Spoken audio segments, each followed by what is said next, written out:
Now that you've learned about the basic accounting settings, we will push a bit further and learn you how to customize your accounting. In this chapter, we will discuss how you can create your own chart of accounts, how you can create your own journals, define your own taxes, set default accounts and taxes on products, and apply the correct taxes by using fiscal positions. We will start by creating an account. In Odoo, you can easily create new accounts simply by clicking Create and filling the data. However, when you have used a custom chart of accounts or a localized chart of accounts, you can also duplicate existing accounts, which is easy because there are a lot of settings that have to be respected for accounts. So if you duplicate an existing account of the corresponding type, you don't have to think about the settings. So we open the product sales account and we click the More button and then select Duplicate. As you see, the word copy is mentioned, so you know you are working on a copy.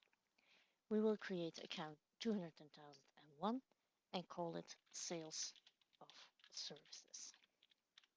Now, what do all these fields mean?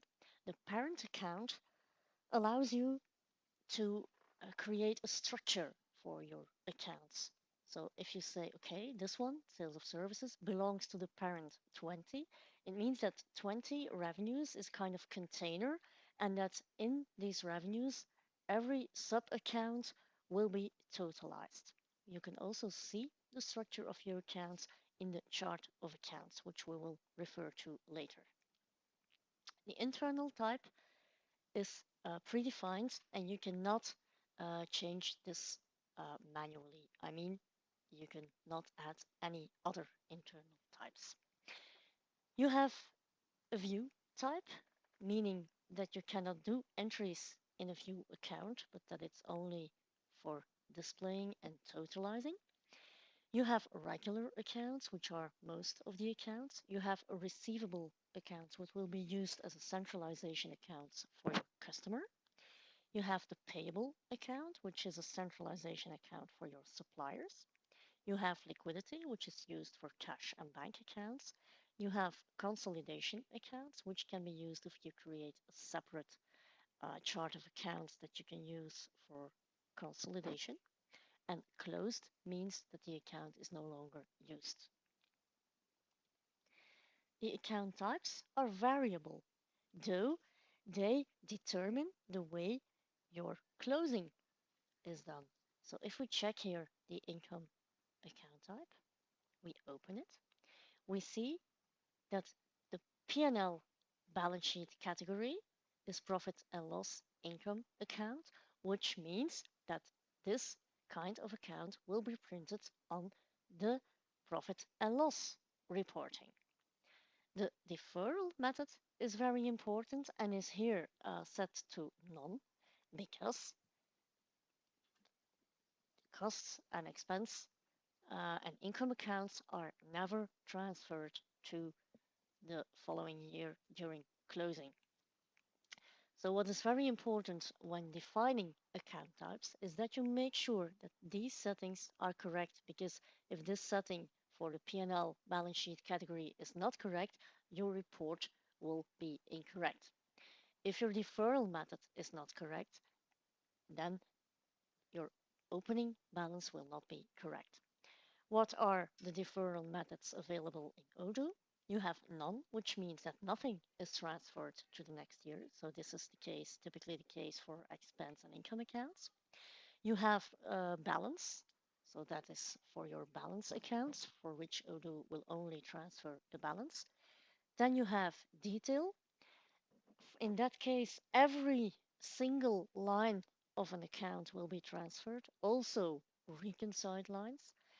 And you have unreconciled, which is typically used for centralization accounts for your customers and your suppliers, which will only transfer open items.